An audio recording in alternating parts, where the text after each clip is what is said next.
আমরা যখন পৌঁছালাম তখন সন্ধে হয়ে গেছে, চারিদিকে বৃষ্টি। দরজায় ঠক ঠক করলাম। চারি এসে দরজা খুলে দিল। আসুন কাকা বাবু। ঠাকুর মশাই কোথায়? ভিতরে আছেন, দাঁড়ান, আগে আপনাদের গামছা দিই, অনেকটা ভিজে গেছেন দেখছি।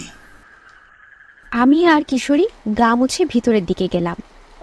তারানাথ তান্ত্রিকের বাড়িটা যেন ঠিক অদ্ভুত একটা জগৎ। চারিদিকে বৃষ্টির শব্দ, পাঁচ পড়ার শব্দ, সাথে লণ্ঠনের আলো। ও, তোমরা এসো এসো। ভালো আছেন তো? হ্যাঁ, তোমরা কেমন আছো? ভালো আছি। বেশ কদিন আসোনি। আসলে অনেক কাজ ছিল অফিসে। আপনার এখানে আসার জন্য দুজনেরই মন হাঁপিয়ে উঠেছিল, কিন্তু কি করব, প্রায় 1 মাস আগে সেই যে একটা সেরা গল্প শুনে গেলাম, আর হলো না। যাকগে, আজ কিন্তু গল্প বলার জন্য সেরা একটা মুহূর্ত। কিশোরী আর আমি তার মুখোমুখি তক্তপোষে বসলাম। তখনও বৃষ্টি পড়ছে। কাকা বাবু, আপনাদের চা। চারি, তোমার হাতের চায়ের স্বাদ কতদিন পর পেলাম। আমি আসি, খান তবে এবার। চারি বেরিয়ে যাওয়ার সময় দরজাটা আটকে দিয়ে চলে গেল। মাঝখানে রাখা লণ্ঠনের আলোয় ঘরটা মায়াময় লাগছে। আমরা যেন পৃথিবী থেকে অনেক দূরে আছি। তিনজনেই খাওয়া শেষ করতেই হবে নাকি আর একটা গল্প? দারুণ জমে যাবে কিন্তু। তোমরা তো জানো, মাতু পাগলির যখন তন্ত্রবিদ্যা শিখেছিলাম তখন মধু সুন্দরীর সাথে দেখা। সে ছিল অতীব সুন্দরী, মানুষ নয় বলে সে বলেছিল আমি যেন কখনো তাকে না চাই, কিন্তু আমি তাকে চেয়ে বসলাম। সেই মধুসুন্দরী দেবী চলে যাওয়ার কষ্ট আর এই বিদ্যে পুরোটা গ্রহণ করতে না পারার আক্ষেপ নিয়ে আমি একদিন এই চেনা জায়গাটা ছেড়ে বেরিয়ে গেলাম। যদি বাইরে ঘুরে একটু মাথাটা ঠিক হয়। স্টেশনে গিয়ে একটা ট্রেন পেলাম। লোকজন তেমন নেই। শিলিগুড়ি, তারপর সেই পাহাড়ি অঞ্চল। এখান থেকে ভালোই সময় লাগবে। রেল চলতে চলতে রাত্রি হয়ে গেল।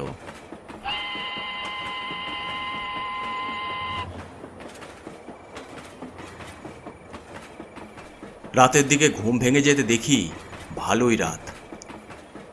শীতের মধ্যে রাত্রি মানে ভালোই শীত। কামরায় কেউ নেই, শুধু একটা যুবক চিন্তান্বিত হয়ে বসে আছে, চোখে সামান্য জল। এই যে কত দূর এসেছি বলতে পারেন? মালদা পেরিয়ে এলাম মাত্র। আচ্ছা, তুমি কাঁদছো কেন? কোথায় যাচ্ছ? কোনো খারাপ খবর আছে নাকি? হ্যাঁ, অনেক খারাপ খবর। শুধু আমাদের বাড়িতেই সমস্যা নয়, পুরো গ্রামের সমস্যা। কিন্তু আপনি কে? কোথায় যাবেন?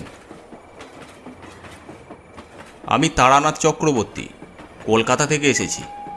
আমি কোনো কারণে যাচ্ছি না, ইচ্ছে হলো বলেই আর কি। নমস্কার ঠাকুরমশাই, আমি বীরেন, বীরেন সেন। বাড়ি কোথায় তোমার? শাপলাপুর, একটা পাহাড়ি গ্রাম। কি হয়েছে ওখানে? একেবারে মহামারী যাকে বলে, তেমনই লোক মরছে রোজ। কখন কে কোথায় মরে পড়ে থাকছে তার ঠিক নেই। মনটা ভীষণ ভার। বাড়ি থেকে চিঠি দিয়েছে কদিন আগেই, এতদিন কিছুই বলেনি, চিন্তা করব বলে। জানি না বাড়ি ফিরে কাকে দেখতে পাবো, কাকে পাবো না। আমার মনে হলো তাকে সাহায্য করা উচিত। বিপদে কাউকে দেখলে আমি মুখ ফিরিয়ে থাকতে পারি না। যথাসাধ্য চেষ্টা করি তার বিপদ আটকানোর। তাই বললাম, আমায় নিয়ে যাবে তোমার ওখানে? আমি দেখতে চাই কি কারণে এমনটা হচ্ছে। আপনি যাবেন? তাহলে তো খুব সাহায্য হবে। চলুন তবে।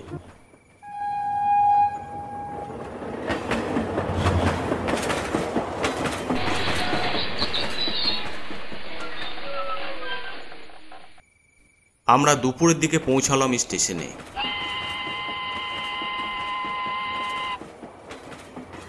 আকাশ তখন মেঘলা হয়ে আছে। একটা গরুর গাড়ির গাড়োয়ান এগিয়ে এলো। স্টেশনটা অনেক পুরনো। আসো দাদা বাবু, আমি তোমাদেরই অপেক্ষা করছিলাম। চলো। স্টেশন চত্বরে তেমন লোকও নেই, দু একটা গরুর গাড়ি। গরুর গাড়িতে উঠে বসলাম। মেঠো রাস্তার ওপর শব্দ করে গাড়ি যাচ্ছে। কি আর বলি বলো দাদা, ভয়ে ভয়ে দিন কাটছে, আর ভাল লাগছে না। কত মানুষ যে গ্রাম ছেড়ে চলে গেল তার ঠিক নেই। আসল ব্যাপার কি সেটা জানতে হবে। বীরেন বাইরে তাকিয়ে বলল, এ কি, বৃষ্টি শুরু হয়ে গেল যে? আমি তাকিয়ে দেখি সত্যি বৃষ্টি শুরু হয়েছে। সারা রাস্তা ফাঁকা, চারিদিকে বন, পাহাড়ের গা ঘেঁষে একটা গ্রাম। গ্রামে ঢুকতেই একটা শীতল বাতাস এসে লাগলো গায়ে। হঠাৎ দূর থেকে একটা আওয়াজ ভেসে এলো, শিকার, শিকার, আরো শিকার।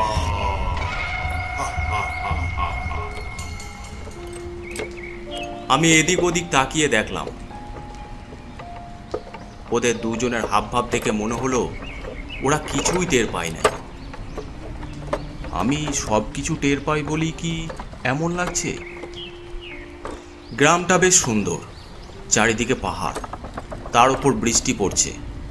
দৃশ্যটা বেশ উপভোগ্য।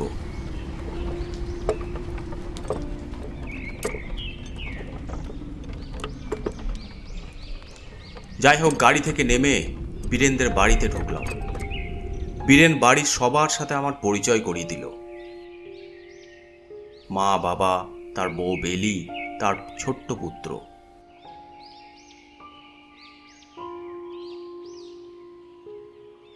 হাত মুখ ধুয়ে বীরেন আমাকে দোতলায় নিয়ে এলো। এই ঘরেই আপনি থাকবেন, অসুবিধা হবে না তো? ঘরটা বেশ সুন্দর। জানলা খুলে দিতেই বৃষ্টি আর পাহাড় চোখে পড়ল। বাহ বীরেন, ঘরটা তো ভারী সুন্দর, কিন্তু এমন একটা গ্রামে বিপদ এলে কি আর ভাল লাগে বলো? এমন সময় বেলি এলো, বলল, আপনি ওনাকে নিয়ে আসুন, আমি খাবার দিচ্ছি। যাই হোক, খাওয়া শেষ করে আবার উপরে উঠে এলাম। সারা দিনে ধকলে শোয়া মাত্র ঘুমিয়ে গেলাম। তখন বিকাল, বৃষ্টি কমে এসেছে। আচমকা একটা চিৎকার শুনে ঘুমটা ভেঙে গেল।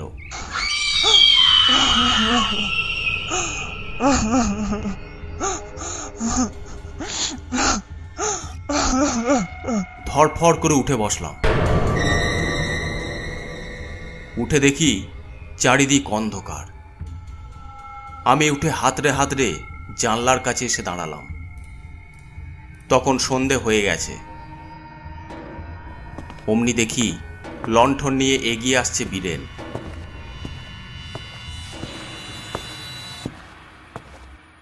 ঠাকুরমশাই, আলো দিইনি এখনো, দুঃখিত, একটু দেরি হলো। আচ্ছা বীরেন, তুমি কি কোনো শব্দ শুনেছ? কিসের শব্দ বলুন তো ঠাকুরমশাই? কোনো কান্নার শব্দ? না তো। আপনি স্বপ্ন দেখেননি তো? সেটা হবার কথা নয়। হতেও পারে, যাক বাদ দাও। আমার মনে হলো তাকে বলা ঠিক হবে না, হয়তো আমিই কেবল শুনতে পাচ্ছি এই কান্নাটা। সন্ধে নিচেই জলখাবার খাচ্ছি সবাই। এমন সময় পাশের বাড়ির একজন এসে বলল, বীরেন, একটা ঘটনা ঘটে গেল জানো? কি গো হরিদা, কি হলো? দিকপাল মারা গেছে। মুহূর্তে যেন ঘরটা কালো আঁধার হয়ে গেল। সবাই হাঁ হয়ে তাকিয়ে রইল। আমরা খাওয়া শেষ করে সেদিকে গেলাম। লোকটার বাড়ি জুড়ে কান্নার রোল বেরুচ্ছে। দেখলাম দাওয়ায় শোয়ানো লোকটা। সাদা রক্তাক্ত কাপড়টা একজন তুলতেই দেখা গেল বীভৎস মুখটা। বিভিন্ন জায়গায় মাংস খুবলে খুবলে খাওয়া। একটা চোখ নেই, আর একটা যেন তাকিয়ে আছে আমাদের দিকে। দেখি শরীরের রক্ত হিম হয়ে গেল। বাড়ি ফিরে এলাম। খুব ভয়ঙ্কর পরিবেশ সৃষ্টি হয়েছে গ্রামে।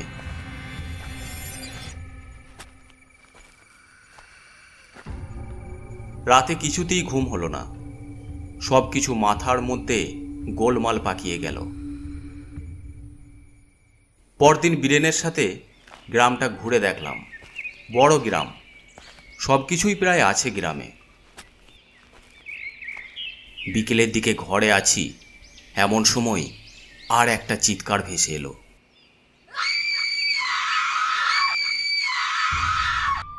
হ্যাঁ, আবার সেই চিৎকার। যখনই এই চিৎকারগুলো শুনতে পাচ্ছি, কারো না কারো বিপদ ঘনিয়ে আসছে। আমি ছুটে বেরিয়ে গেলাম।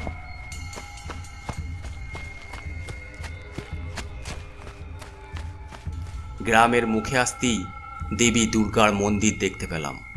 একটা বটগাছের নিচে মহামায়ার মন্দির। এদিকটা তো আসা হয়নি। আবার সেই কান্নার শব্দ ভেসে এলো। গ্রাম চুপচাপ। পাহাড়ের বাঁকে বাঁকে অন্ধকার ছেয়ে এসেছে। মা মহামায়া, পথ দেখান। কান্নার শব্দ অনুসরণ করে ছুটতে লাগলাম।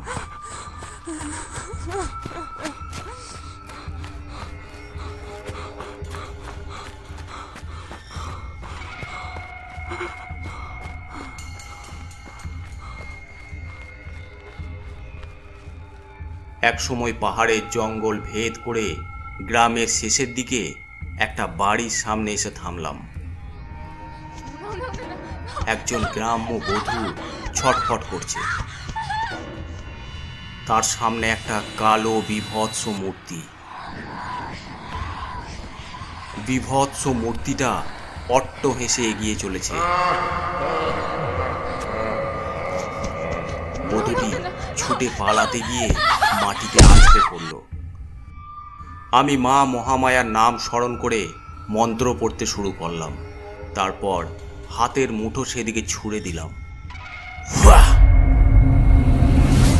মূর্তিটা থমকে গেল, চিৎকার করে উঠল। তার আর্তনাদে কেটে গেল চারিদিক।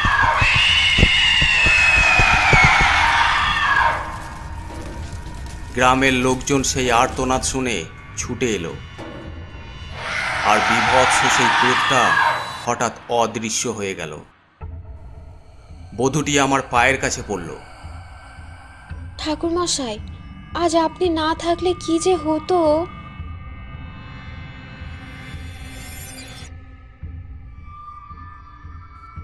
আপনি হয়তো আমাদের রক্ষা করতে পারেন।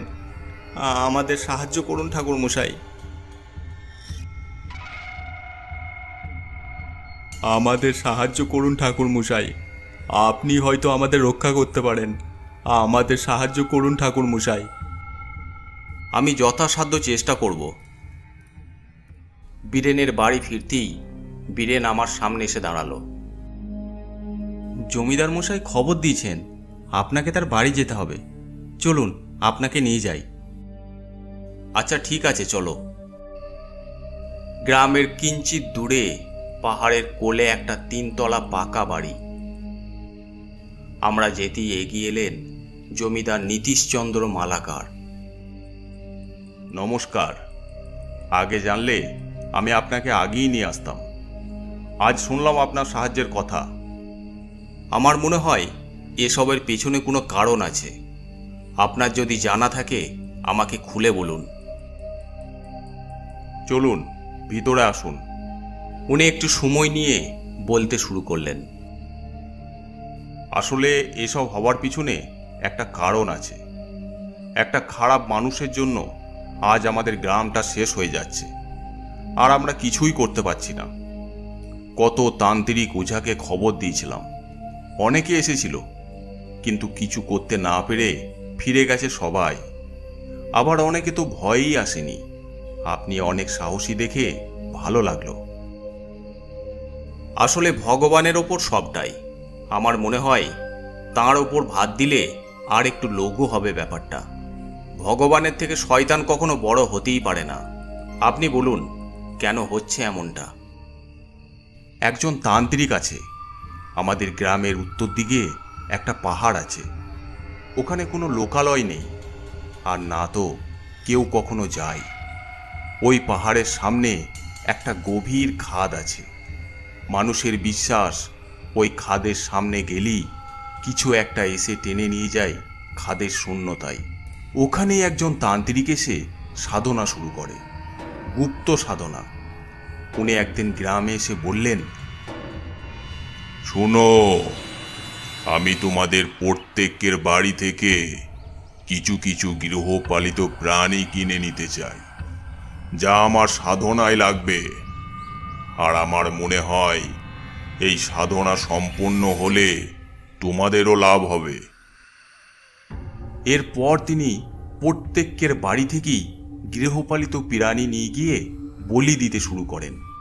একসময় সেই তান্ত্রিকের টাকাও শেষ হয়ে গেল। তার উপর গ্রামের আর কেউ নিজের পোষ্য দিতে চাইল না। একটা বাড়ি থেকে মানুষ একটা, দুটো কিংবা তিনটে প্রাণী বিক্রি করতে পারে, তার বেশি তো নয়। কারণ ওগুলোই ছিল তাদের আয়ের উৎস। উনি আবার একদিন এসে বললেন, আমি এখন বিনামূল্যে তোমাদের কাছে প্রাণী চাই। সাধনা শেষে তোমাদের প্রত্যেকের তো লাভ হবেই। কিন্তু গ্রামবাসীরা কেউ রাজি হলো না। তখন সেই তান্ত্রিক বলল, আমার সাথে চালাকি করে কেউ বাঁচতে পারবে না। তোমরা যদি ভালোই ভালোই আমাকে পশু উপহার দাও তো ভালো, না হলে পিশাচ দিয়ে আমি তোমাদের প্রত্যেকের বাড়ি থেকে প্রাণী নিতে থাকবো। আমার সাথে চালাকি করার জন্য এই গ্রামের মানুষদের অস্বাভাবিক মৃত্যু দেব। আমার 1000টা প্রাণী চাই। মাত্র 700 হয়েছে, বাকি বলি আমি ঠিক পূরণ করে নেব। তবে আমি ভেবেছিলাম শেষে যে নরবলি দেব সেটা অন্য কোনো গ্রাম থেকে নিয়ে আসব। তবে এই গ্রামের লোকেরা যে ব্যবহার করলো তার দরুন আমি সিদ্ধান্ত নিলাম এই গ্রামের লোকেদেরই বলি দেব। তোদের সাথে দেখা হবে আবার, তবে ঠিক তোদের মৃত্যুর আগে।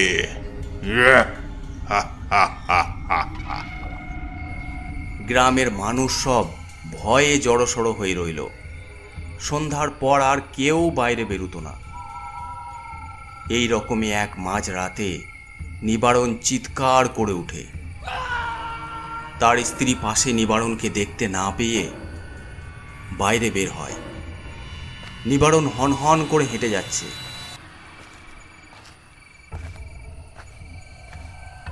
কোথায় যাচ্ছ এত রাতে? বাড়ি এসো। কিন্তু নিবারণ যেন মন্ত্রমুগ্ধের মতো এগিয়ে চলল। তার স্ত্রীর কথা যেন তার কানেই যাচ্ছে না। আচ্ছা মুশকিল, এখন কাউকে ডাকতে গেলে কোথায় যে চলে যাবে আর খুঁজে পাবো না। বাড়ি এসো, এত রাতে কোথায় যাচ্ছ? তার স্ত্রীর কথা যেন তার কানেই যাচ্ছে না। তুমি কি আমার কথা শুনতে পাচ্ছ না? দাঁড়াও দাঁড়াও। একটা কালো বিভৎস প্রেত নিবারণকে সেই তান্ত্রিকের কাছে নিয়ে গেল।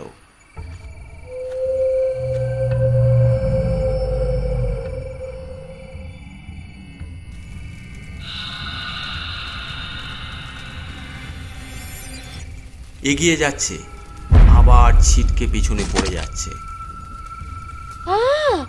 এ কি এ কি, আমি আর এগোতে পারছি না কেন? একটা অদৃশ্য বলয় আছে চারিদিকে, যার কারণে সেই তান্ত্রিকের অনুমতি ছাড়া কেউ প্রবেশ করতে পারে না। পাহাড়ের জঙ্গলে তখন গভীর রাতকে ভেদ করে সামান্য চাঁদের আলো পড়েছিল। সামনে প্রজ্বলিত ধূমের আলোয় দেখল তান্ত্রিক তার স্বামীকে কড়ি কাঠে নিয়ে যাচ্ছে। ছেড়ে দাও ওকে, ছেড়ে দাও, তোমার দুটি পায়ে পড়ি। তার সেই চিৎকার বলয় ভেদ করে তান্ত্রিকের কানে পৌঁছালো না। চোখের সামনে দেখল লম্বা এক তলোয়ার হাতে কড়ি কাঠের দিকে এগিয়ে গেল তান্ত্রিক। তারপর এক কোপ বসালো নিবারণের গলায়। মাথা ছিটকে পড়ল আর ধরটা ছটফট করতে লাগলো।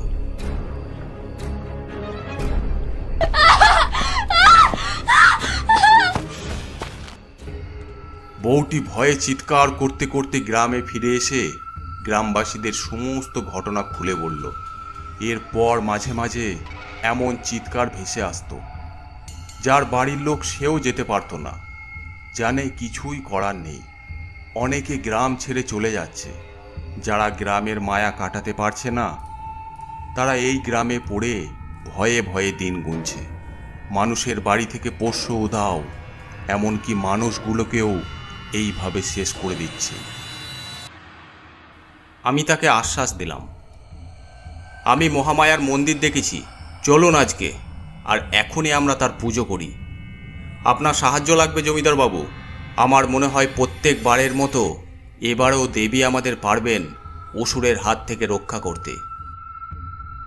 ঠিক বলেছেন, এতদিন আমরা এই ভয় নিয়ে এত ব্যস্ত যে কখনো ভাবিনি দেবী আছেন, আমরা তার শরণাপন্ন হতে পারি। ঠিক ঘন্টা দুয়েকের মধ্যে আমরা মন্দিরে এসে ঢুকলাম। সপরিবারে দেবী পুরনো মূর্তিতে স্থাপিত। গ্রামের সকলে এসে জড়ো হয়েছে। আমি আর জমিদার বাবু এসে বাকি কাজ শুরু করলাম। সমস্ত পুজোর সামগ্রী আর যজ্ঞের আয়োজন শেষ। পুরোহিত পুজো শুরু করলেন। চারিদিকে শাঁখ, কাশি, ঘণ্টার শব্দ ভেসে উঠল। আর ঠিক সেই মুহূর্তে একটা হাসির শব্দ ফেটে পড়ল চারিদিক।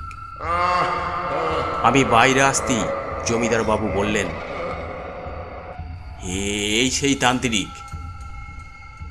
রাগান্বিত চোখে আমাদের দিকে তাকিয়ে আছে। গ্রামের সকলে ভয়ে সিটিয়ে আছে। আমি তার সম্মুখে এলাম। আপনি কে?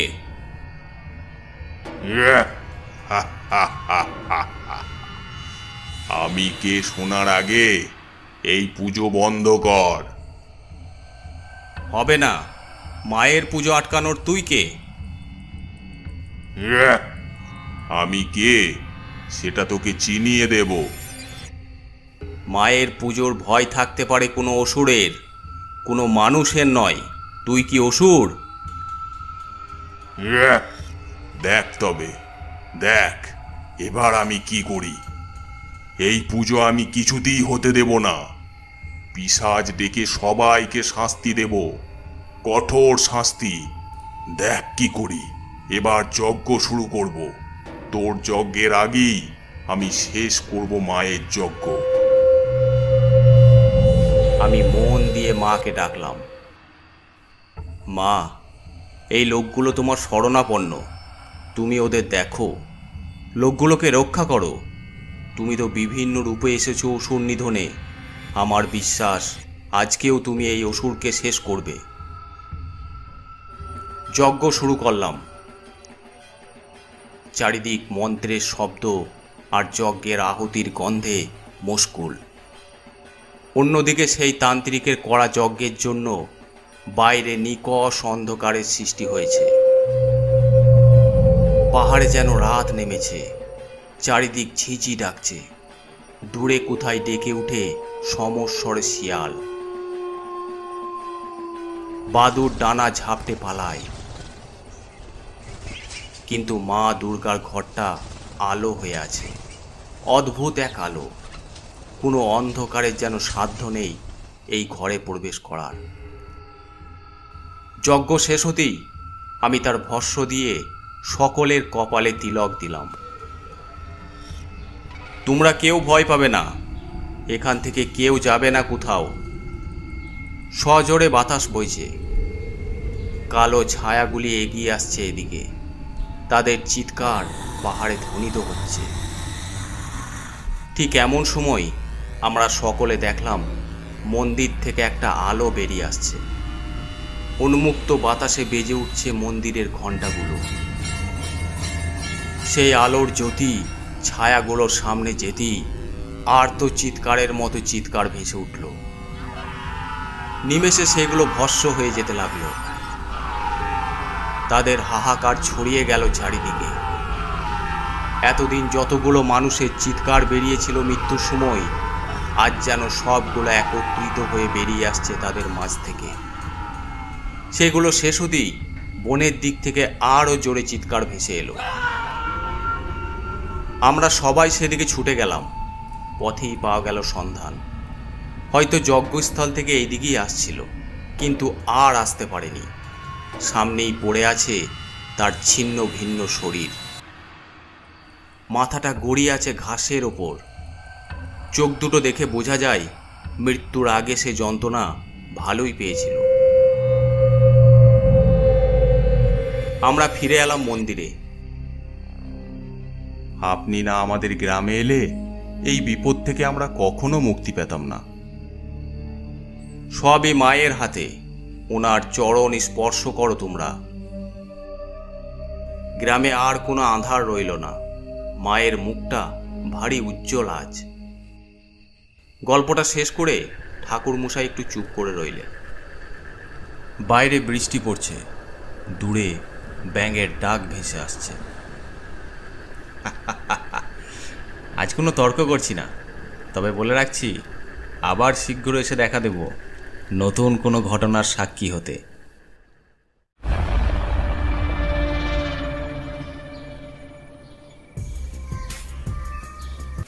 আজকের গল্পটি আপনাদের কেমন লাগলো অবশ্যই কমেন্ট করে জানাবেন।